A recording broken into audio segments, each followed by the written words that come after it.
नमस्कार, मी डी.टी. आंबेगावे, मुख्य संपादक सत्य पोलीस टाइम्स। सामान्य जनतेचा आवाज बुलंद करण्यासाठी सत्य पोलीस टाइम्स या चॅनेलला आत्ताच सबस्क्राइब करा।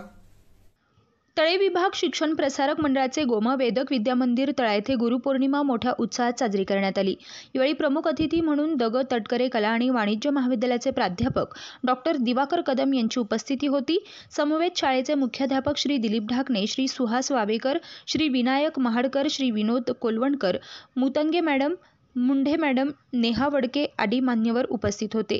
यावेळी कुमारी पायगुडे, श्री सुहास वावेकर यांनी गुरुबद्दल कृतज्ञता व्यक्त केली। आषाढ महिन्यातील पौर्णिमेच्या दिवशी गुरुपौर्णिमा साजरी केली जाते। ज्ञान आणि मार्गदर्शन देणाऱ्या त्यांच्या शिष्यांना अज्ञानातून आत्मज्ञानाकडे नेणाऱ्या गुरूंना वंदन करण्याचा हा दिवस आहे। आपल्या जीवनाला घडवण्यात, नीतिमत्तेच्या मार्गावर मार्गदर्शन करण्यात गुरूंचा मोलाचा वाटा असतो। मग हे गुरु आई वडील, शिक्षक असो किंवा तुमचे बहीण भाऊ, खरं तर प्रत्येकाकडून काही ना काहीतरी शिकण्यासारखं असतं। गुरुपौर्णिमेचा दिवस गुरूंना समर्पित आहे, अशी गुरुबद्दलची भावना डॉक्टर दिवाकर कदम यांनी व्यक्त केली। यावेळी श्री रोहित भागवत, श्री सुहास भोईर आणि विद्यार्थ्यांनी सुंदर असे स्वागतगीत सादर करून गीतातून गुरूंची महती गायली। कार्यक्रमाचे निवेदन श्री रोहित भागवत तर आभार मुख्याध्यापक श्री दिलीप ढाकणे यांनी मानले। यावेळी शाळेचे शिक्षक, शिक्षकेतर कर्मचारी आणि विद्यार्थी उपस्थित होते। जन्म देण्यापासून ते घडवण्यापर्यंत सगळं करते। नंतर गुरु म्हणजे आपले शिक्षक, जी आपल्याला आई जन्म देते पण जी मूर्ती जेव्हा असते त्याला आकार उकार देण्याचं म्हणजे काम करते म्हणजे हे शिक्षक। आणि गुरुपौर्णिमा म्हणजे आज गुरुची आपण जसे करतो की वटपौर्णिमेच्या दिवशी आपण वाटाची पूजा करतो आणि गुरुपौर्णिमेच्या दिवशी गुरुची पूजा करतो। आणि पहिले जे ऋषी असायचे तेव्हा पहिले जे राजे लोक असायचे ते गुरुकडे शिकायला जायचे, ते आश्रमात शिकायला जायचे आणि आश्रमातला शिकताना मग ते तिथे गुरु वगैरे आणि गुरुदक्षिणा दिली जायची।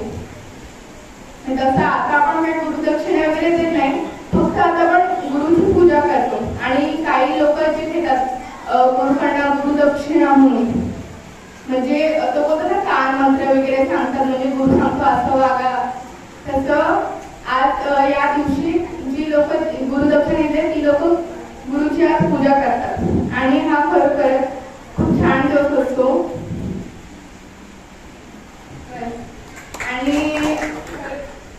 आणि जे माझे सगळ्यात गुरु आहेत त्यांनी मॅडम म्हणजे गुरुत्व मॅडम, ज्यांनी खरोखर नुसते शिक्षक म्हणून नाही तर त्यांनी एका आई म्हणून सुद्धा आम्हाला असं विद्यार्थ्यांनी मागवलं आहे। आणि मॅडम वर्षभर गुरु तुमच्या समोर बोलत असतात, बोलतात की नाही? आता गौरवीने छान सांगितलं की तिला इथे फक्त शिक्षिका म्हणून मुतंगे मॅडम नव्हत्या तर एखाद्या मातेप्रमाणे प्रेम करणाऱ्या त्या होत्या। म्हणजे अशा पद्धतीने जेव्हा एखादा विद्यार्थी आपल्या शिक्षकांबद्दल व्यक्त होतो तेव्हा शिक्षकांची काम करण्याची जी ऊर्जा आहे ती अधिक वाढते। त्यांना पगार किती मिळतो हे महत्वाचं नसतं, तर त्यांना विद्यार्थ्यांकडून मिळणारं प्रेम, आपुलकीचे शब्द हे फार महत्वाचे असतात। आणि हा एकमेव दिवस आहे की या दिवशी तुम्ही गुरुबद्दल मोकळेपणाने बोलू शकता। म्हणून पुढच्या वेळेला आज जे जाणवलं ते जाणवणार नाही असं आपण करूया आणि एक संकल्प आजच्या दिवसाला करूया। खरं तर गुरु म्हणजे काय याकडे येण्यापूर्वी थोडंसं डॉक्टर दिवाकर कदम यांच्याबद्दल बोलतो। सरांनी सांगितलं की ते 12 वर्ष इकडे आहेत,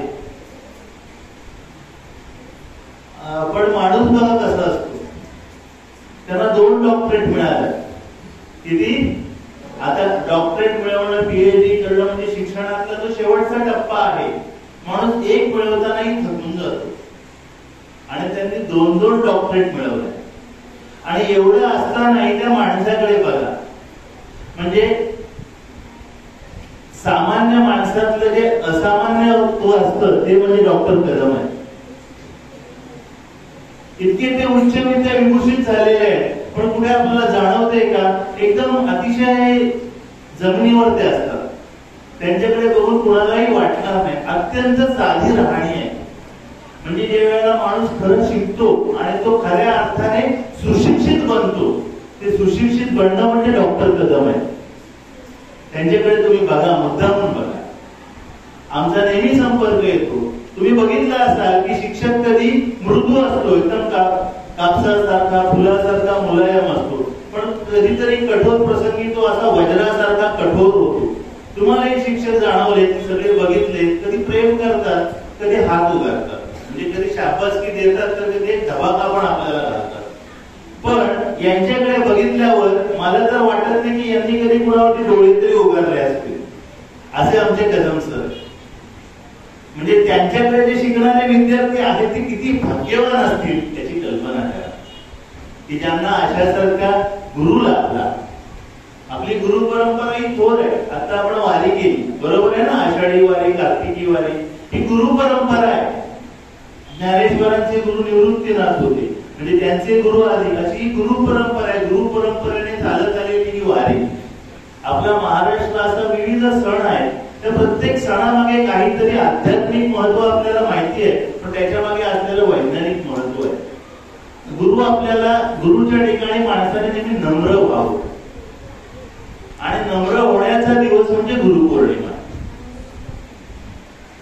जो जो आपल्याला शिकवतो, गुरु काय करतो, आपल्याला आपल्यातलं जे जे वाईट आहे ते काढून टाकतो. जे वाईट आहे आपल्यातलं ते काढतो, तो गुरु आहे. तो लघु नाही, लघु म्हणजे लहान आणि गुरु म्हणजे मोठा. तो जो लहान नाही असा तो गुरु आहे. आपल्यातलं जे जे वाईट आहे ते ते काढण्याचं काम करतो. आपण मूर्तिकाराने केलेली मूर्ती बघतो की नाही, आपल्याला आवडते, खूप छान आहे अशी वाटते का? पण ती मूर्ती बनवण्यासाठी त्याने एक दगड निवडलेला असतो. तो काय असतो? दगड असतो, दगड. त्या दगडातला नकोसा असलेला भाग, तो त्याच्याकडे असलेली हातोडी असते, चिन्नी असते, इतर काही साधनं असतात, त्याने तो प्रचंड त्याच्यावरती असे घाव घालत राहतो, आणि नको असलेला जो वाईट भाग आहे, नकोसा आहे, तो सगळा काढून टाकतो. आणि काढून टाकल्यानंतर जी उरते ती काय असते? मूर्ती असते. तोपर्यंत तो काय असतो? दगड असतो. मग लक्षात घ्या, आपल्याकडे ही शिक्षक आहेत, तुमचे अन्य गुरु आहेत. हे गुरु तुमच्यातलं जे वाईट आहे, जे चुकीचं आहे ते काढतात, आणि हे काढत असताना कधी प्रेमाने सांगतात, कधी रागावतात, कधी चिडतात, ओरडतात. हे कशासाठी सारं काही? तर तुमच्यातनं त्यांना चांगली मूर्ती साकारायची आहे. आणि ती मूर्ती जर का आपल्याला साकारून घ्यायचं असेल, त्या दगडाला देवपण केव्हा प्राप्त झालं? तेव्हा त्याने असंख्य चिन्नीचे घाव स्वतःवर शोधून घेतले. किती त्याला यातना झाल्या असतील कल्पना करा, तेव्हा तो त्या देवपदाला पोहोचला. म्हणून आपल्याकडे कधी गुरु रागावतात, चिडतात, ओरडतात. आता आपण शाळेत वेगवेगळे नियम करतो, तुम्हाला राग येतो, आम्हाला कुठे जाऊन दिलं जात नाही, म्हणून तुम्ही आता आरडाओरडा करता की नाही? पण हे कुणासाठी केलेलं आहे? तुमच्या भल्यासाठी केलेलं आहे. तुम्ही आता समजून घेतलं पाहिजे. आता शाळेत होणारे छोटे छोटे कार्यक्रम कुणासाठी आहेत? तुमच्यासाठी. मग आपण ते शांतपणे इथे येऊन बसलं पाहिजे, ऐकलं पाहिजे, आणि त्यातून काहीतरी नवीन नवीन गोष्टी शिकल्या पाहिजे. एक संकल्प करा, आपण शाळेत येतो कशासाठी? शिकण्यासाठी. मग रोज काहीतरी नवीन आपण शिकलंच पाहिजे. आपल्या शाळेच्या भिंती बघितल्यात का तुम्ही? त्याही आपल्याला शिकवतात का नाही शिकवत? त्यावर सुविचार लिहिले, कुठे नकाशा काढलाय, कुठे काय भिंतीवर तुम्हीच तक्ते लावलेले आहेत. या सगळ्या भिंती बोलक्या झाल्या. मग या भिंती काय करतायत? त्या ठिकाणी गुरुचं काम करतायत ना, तुम्हाला शिकवण्याचं काम करतायत. रस्त्यामधला एखादा खड्डा असतो, एखादा दगड असतो, तोही वेळ प्रसंगी आपला गुरु असतो की नाही? त्या खड्ड्यात आपला पाय पडतो, आपली सायकल जाते आणि आपण पडतो ना. मग तेव्हा आपण काय शिकतो? आपण खड्डा बघून नीट चाललं पाहिजे, एखादा दगड बघून नीट चाललं पाहिजे. म्हणजे नीट चालायला शिकवण्याचं काम तो वाटेतला अडथळा आपल्याला करतो. म्हणजे त्या प्रसंगी तोही गुरु असतो. तुमची पहिली गुरु तर आई आहेच, तुमचं कुटुंब आहे. तुम्ही ज्या परिसरात वावरता तो परिसर आहे. तुम्ही ज्या एखाद्या समाजात राहता तो समाज आहे. तिथल्या चालीरीती असतील, तिथली संस्कृती असेल, जे जे चांगलं आहे ते ते शिकवतो. किंवा आपले वेगवेगळे धर्म आहेत, धर्मग्रंथ आहेत. कोणताच धर्म कोणालाच वाईट वागायला शिकवत नाही. 4 लोक वाईट असतात, ते त्याचा वापर वेगळ्या पद्धतीने करतात, पण कोणताच धर्म कधी कोणाला वाईट वागायला शिकवत नाही. मग त्यात ती जी पुस्तकं आहेत, ते धर्मग्रंथ आहेत, आपला समाज आहे, हे सगळे आपले गुरु आहेत. मग असे चांगले गुरु आपण जर का शोधले तर आपण उच्च पदाला जाऊ शकतो. आता सर या ठिकाणी डॉक्टरेट झाली, पीएचडी झाली, पण पीएचडी होत असताना त्यांना कोणतरी गाईड लागला. तो गाईड म्हणजे त्यांचा गुरु आहे, आणि ज्याला उत्तम गुरु लागतो तो माणूस पुढे जातो. आपण जी सगळी संत परंपरा बघतो ती गुरु परंपरा आहे. त्यांना उत्तम गुरु लाभले म्हणून ते संत पदाला पोहोचले, आणि आपल्यालाही अशा पदाला जायचंय. म्हणजे पहिल्यांदा आपण मनुष्य चांगलं व्हायला पाहिजे. ज्यावेळेला चांगला मानव घडेल तेव्हा मानवातून पुढे आपण सत्पुरुषाकडे आपली वाटचाल होईल. त्या दृष्टीने आपण आजच्या दिवसाला संकल्प करूया. तुम्हाला गुरुपौर्णिमेच्या सगळ्यांना शुभेच्छा. आमचे जे गुरु आहेत ज्यांनी आम्हाला घडवलं शिकवलं त्यांनाही मी या निमित्ताने वंदन करतो, आणि तुम्हालाही गुरुपौर्णिमेच्या शुभेच्छा देऊन या ठिकाणी माझं मनोगत पूर्ण करतो.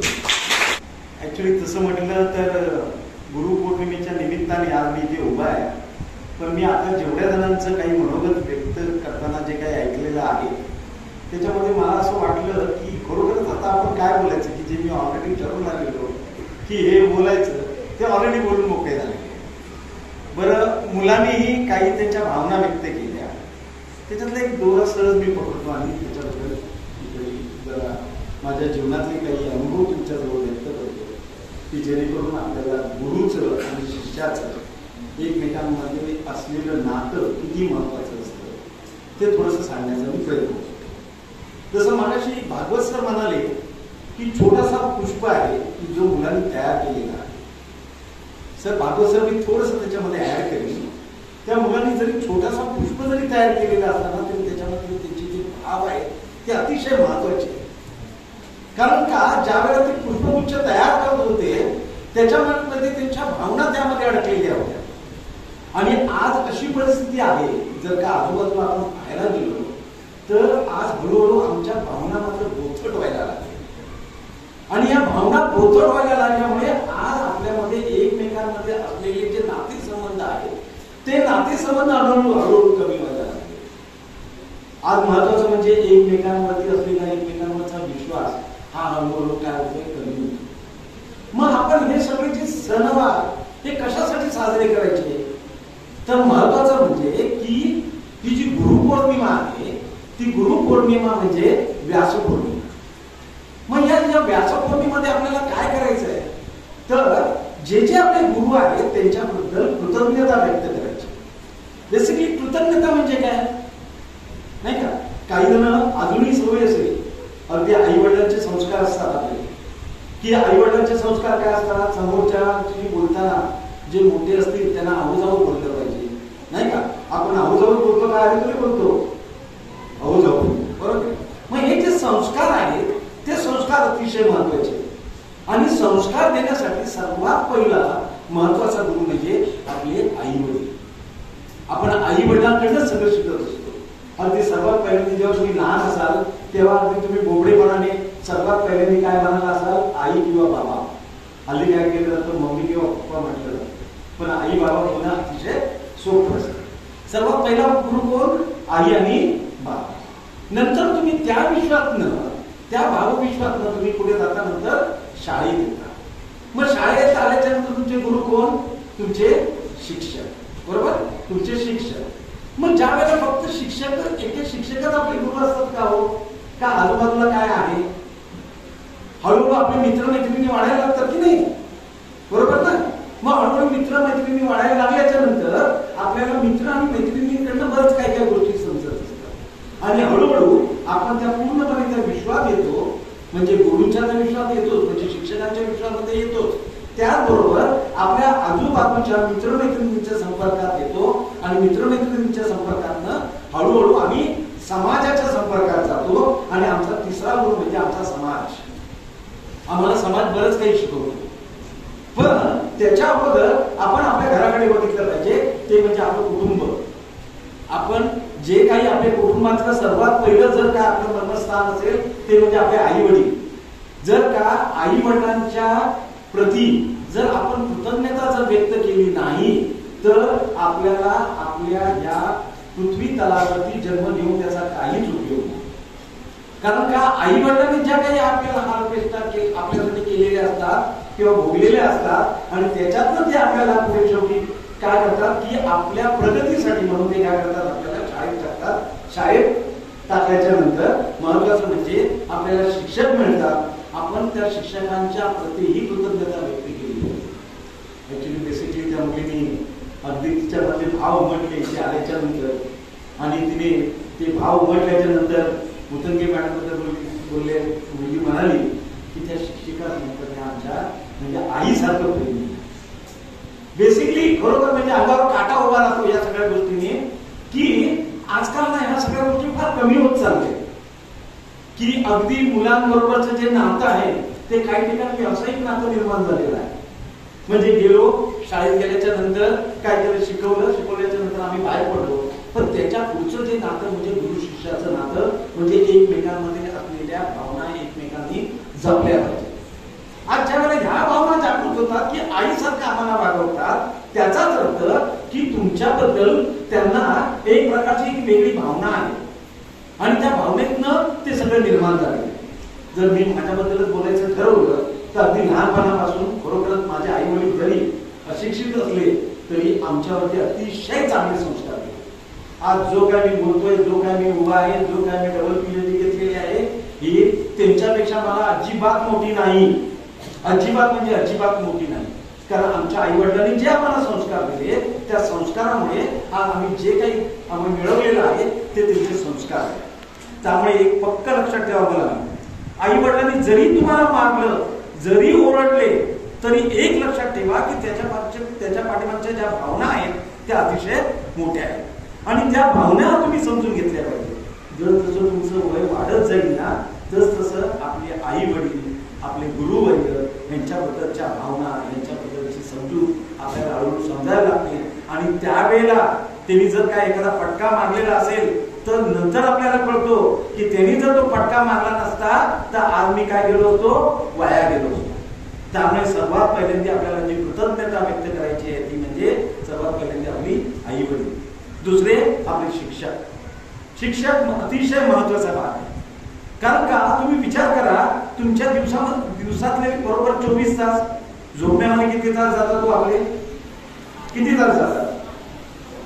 8 तास जातात. तुम्ही एकदा झोपायला लागला, झोपता जातात मुश्किल, तर तुम्ही मोबाईल घेऊन असतात रगलेला मध्ये हळूहळू झोपायला लागल्यावर सकाळी उठताना मुश्किल. त्यामुळे आता गव्हर्नमेंटने पण ठरवलं की उगाच जास्त काय त्रास देऊया नका, आपण आपल्या 9ला शाळा सुरू केली बरं, त्यामुळे तुमची शाळेत जाईल हे बंद. पण 9 ते नंतर तुम्ही जेवढा वेळ शाळेत असतात ते कमीत कमी आपले 5 ते 6 तास असतात. सर्वात जास्त तास कुठे जात असतील ना तर ते म्हणजे आपल्या शाळेत, बरोबर. मग त्या शाळेमध्ये कोणाकोणाशी संपर्क येतो आपला, शिक्षकांशी संपर्क येतो, बरोबर. त्या शाळेमध्ये असलेलं कल्चर, शाळेमध्ये असलेली संस्कृती, या सगळ्यांशी आपला संपर्क येतो आणि त्या संपर्कामध्ये जे काही आपल्यावरती संस्कार घडतात ते अतिशय महत्वाचे असतात. तुम्ही आता लहान आहात, पण थोड्या दिवसांनी हळूहळू जसं तुम्ही मोठी व्हायला जाल तसं तुम्हाला कळेल की मला अजूनही मी तुम्हाला सांगतो, गुरुपौर्णिमेच्या निमित्ताने मला माझ्या पहिलीच्या मॅडम आठवतात, दुसरीच्या मॅडम आठवतात, तिसरीच्या क्लास टीचर अजूनही मला आठवतात. अजूनही माझ्या दृष्टीपटलावर त्यांचं चित्र आठवतं मला, अजूनही मला आठवतात. का तर त्यावेळेला आमचे असलेले भावनिक संबंध त्यांच्याबरोबर.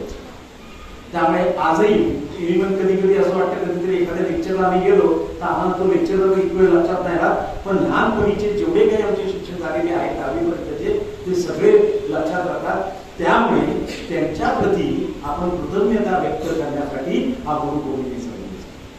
त्याच्यानंतर आपले मित्र मैत्रीण ते आपले गुरुच आहेत तसं म्हटलं तर, नाही का. कधी कधी आपण एखादी गोष्ट चुकत असतो आणि चुकल्याच्या वेळेला बरोबर ती सांगते, त्या मुलीला सांगते गुरु आहे नाही, ती सांगते तिला म्हणजे मला पण तो गुरु समज.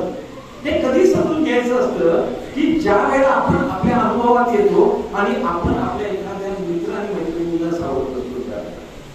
कालच आमचं इथे एक मोठं लेक्चर झालं. काल आमच्याकडे प्रोग्राम होता कॉलेजचा. त्या कॉलेजच्या प्रोग्राममध्ये संशोधन केंद्र, नंतर बाकीचे स्पर्धा परीक्षा मार्गदर्शन केंद्र त्यावेळेलाही त्याच्यामध्ये हेच एक महत्वाचं ठरलं की तुम्ही जिथे राहता, जिथे तुम्ही वाढता, परंतु ज्यांच्या जे तुमचे मित्रमैत्रिणी आहेत त्यांचा तुमच्यामध्ये तुमच्याबरोबर असलेला सहभाग हा अतिशय महत्वाचा आहे. अतिशय म्हणजे अतिशय महत्वाचा आहे. कारण तुमचे जे सकारात्मक विचार आहेत ते तुम्हाला काय करत असतात, पुढे नेत असतात, नाही का. त्यामुळे महत्वाचं म्हणजे जे तुमच्या आजूबाजूचे जे मित्रमैत्रिणी आहेत त्यांनाही तुम्ही काय समजा, मार्गदर्शक समजा आणि त्यांच्याप्रमाणे तुम्हाला पुढे जायचं. त्याच्यानंतर महत्वाचं म्हणजे तुम्ही या शाळेतून जेव्हा बाहेर पडाल त्याच्यानंतर तुम्हाला जे गुरु म्हणून हा जो सगळा जो समाज आहे तो आपल्याला गुरुतुल्य असतो. का गुरुतुल्य असतो? तर इथे मात्र डायरेक्ट रिलेशनशिप असते आपली. आई वडिलांची कशी आहे, आई वडिलांचे संबंध कसे आहेत आपले, ते माझे आई आहेत, ते माझे वडील आहेत, मी त्यांचा मुलगा आहे, मी त्यांची मुलगी आहे, हे कसे झाले तुमचे डायरेक्ट रिलेशनशिप आहे, बरोबर की नाही. इथे शाळेमध्ये कसं आहे, शाळेमध्ये पण कसं असतं, हे माझे टीचर, क्लास टीचर, या माझ्या गणिताच्या शिक्षिका, या माझ्या इंग्लिशच्या शिक्षिका, मराठीचे शिक्षक, डायरेक्ट रिलेशनशिप असते. पण ज्या वेळेला तुम्ही या शिक्षण क्षेत्रात बाहेर पडता त्यावेळेला तुमची रिलेशनशिप ही बदलते. रिलेशनशिप म्हणजे नातेसंबंध बदलतात आणि अनेक तुम्हाला आयुष्याच्या मार्गामध्ये गुरु मिळत असतात. ज्या वेळेला तुम्हाला आयुष्याच्या मार्गामध्ये गुरु मिळत असतात त्यावेळेला एखादा गुरु चांगलाही असू शकतो किंवा एखादा गुरु वाईटही असू शकतो की जो तुम्हाला काय ना काहीतरी दिशा देऊन जातो. मग अशा वेळेला हळूहळू आपल्याला समाजाकडून शिकवतात. पण मुलांना महत्वाचं म्हणजे तुमचं हे जे वय आहे या वयामध्ये तुम्हाला बरंच काही शिकणार, बरंच काय म्हणजे बरंच काही शिकण्यासारखं आहे. शिक्षकांकडे शिकण्यासारखं आहे, आजूबाजूच्या सगळ्या मुलांकडून शिकण्यासारखं आहे, आजूबाजूचे जे काही आपण जिथे राहतो त्या परिसराकडून शिकण्यासारखं आहे. आणि आपण शिकत शिकत आपल्याला मोठं व्हायचं आहे. आणि या मोठ्या होण्यामध्ये आपल्या ज्या भावना आहेत त्या अतिशय महत्वाच्या आहेत. आणि त्याच्यासाठी आपल्याला काय करावं लागतो म्हणजे असे जे सण साजरे करावे लागतात आणि त्याच्यामधून आपण काय करतो, नातेसंबंध जवळ होतो. आणि त्याच्यासाठी हा गुरुपौर्णिमेचा अतिशय महत्वाचा दिवस. गुरुपौर्णिमेच्या या महत्वाच्या दिवसामध्ये गुरु शिष्याचं काय होतं, कृतज्ञ शिष्य गुरुसाठी कृतज्ञता व्यक्त करतो. कळलं की नाही. गुरु काय करतो, गुरु शिष्याला बरंच काही देतो आणि त्याच्यासाठी आपण काय करतो, कृतज्ञता व्यक्त करत असतो. आजकाल अशी परिस्थिती आहे की बाहेर अनेक गुरु आहेत, नाही का. काय काय जण म्हणतात हा माझा गुरु, तो माझा गुरु.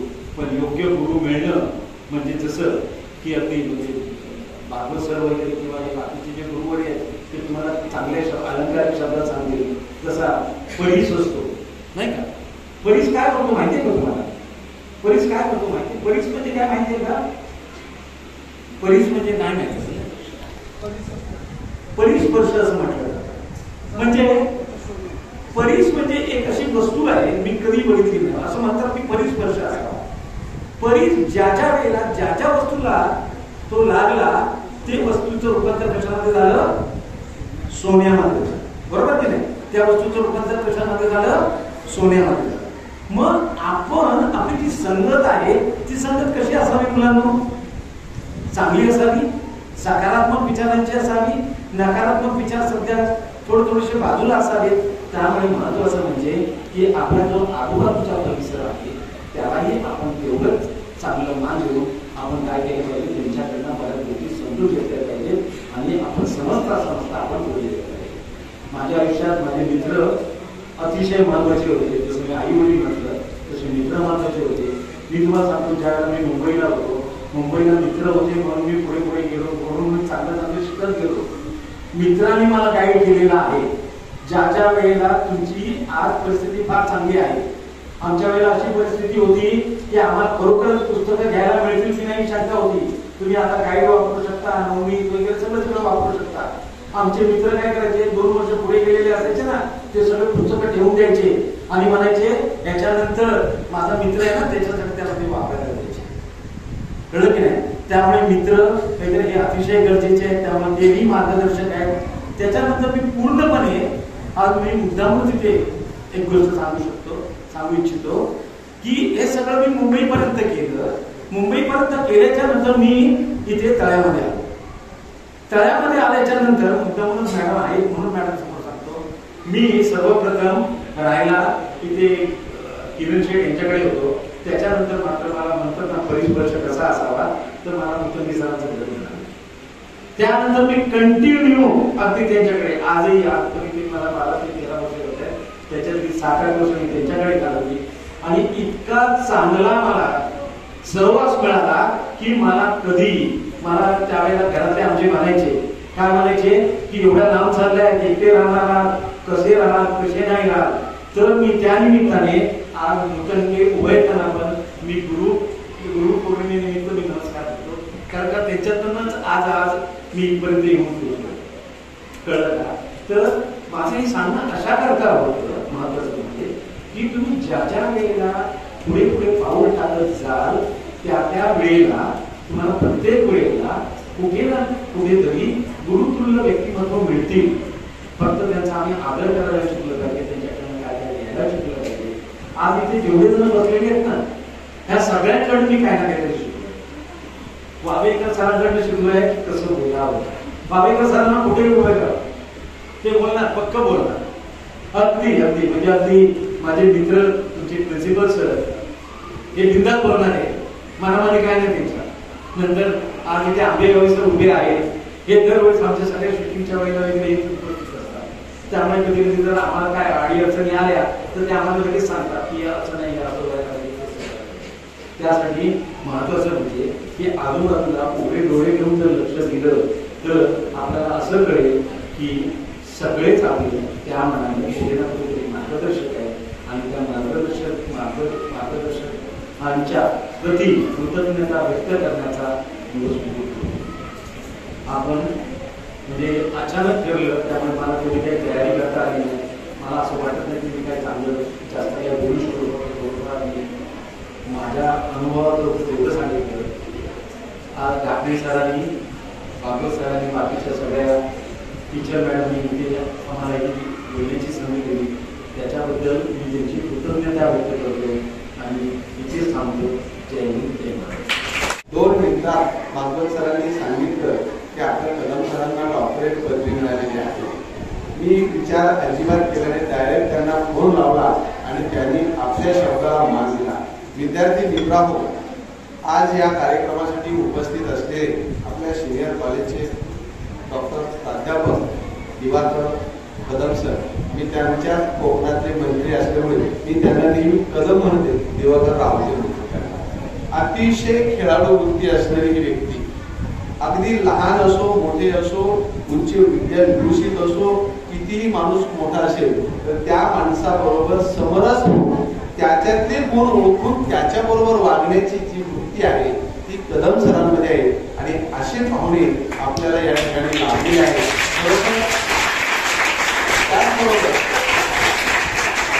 ज्या बिल्डिंगमध्ये कदम सर आज राहतात तिथे मी राहत होतो. तसं पाहिलं तर मुतंगे सर आणि कदम सरांचे मला वाटतं अध्यात्मामध्ये विचार एकच होते. मुतंगे सर शंकराची समर्थाची पूजा करतात आणि कदम सर देखील ते, आणि मुतंगे सरांच्या घरामध्ये खूप मोठी शाळूची मूर्ती आहे, बरोबर ना.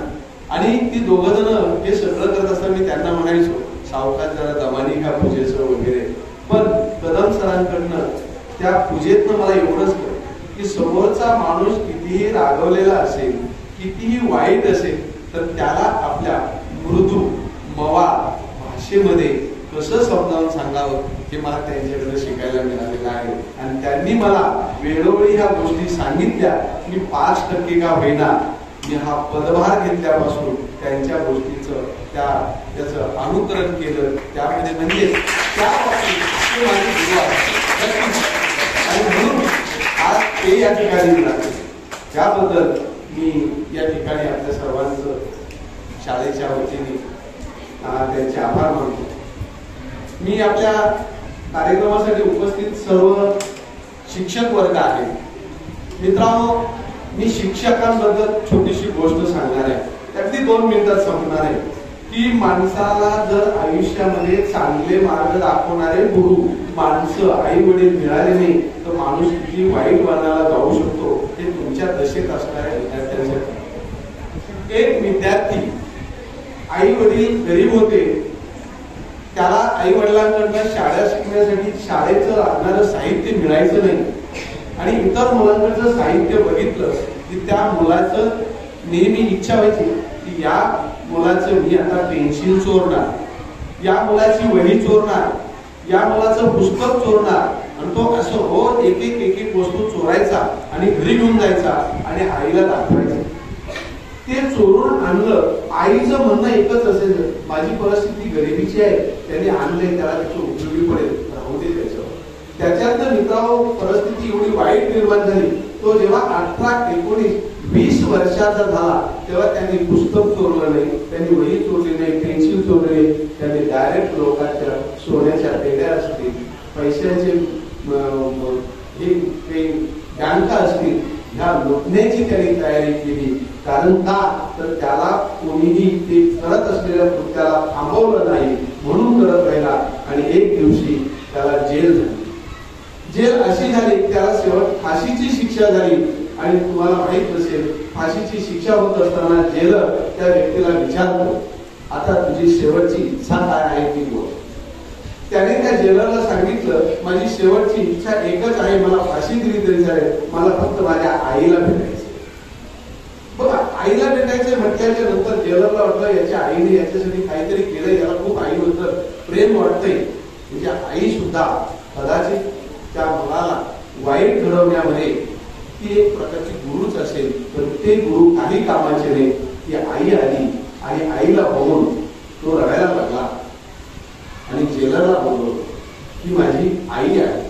या आईने मला शाळेत घातलं, मी शाळेत जात होतो, मी शाळेत जायला लागल्यापासून पहिलीपासून एक वस्तू घरी चोरून आणत होतो, पण आईने मला कधीही सांगितलं नाही की बाळाची वस्तू कोणाची आहे आणि तू घरी कशाला आणलीस. मला कधी मारलं नाही.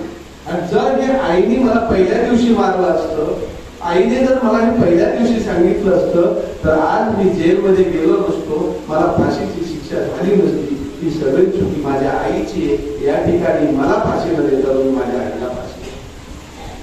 हे सांगण्याचं तात्पर्य एवढंच आहे की इथे बसलेले माझे जर सर्व शिक्षक आहेत, हे तुम्हाला फक्त चांगलंच शिकवतात, वाईट काही शिकवत नाही. सामान्य जनतेचा बुलंद आवाज, सत्य पोलीस टाइम्स.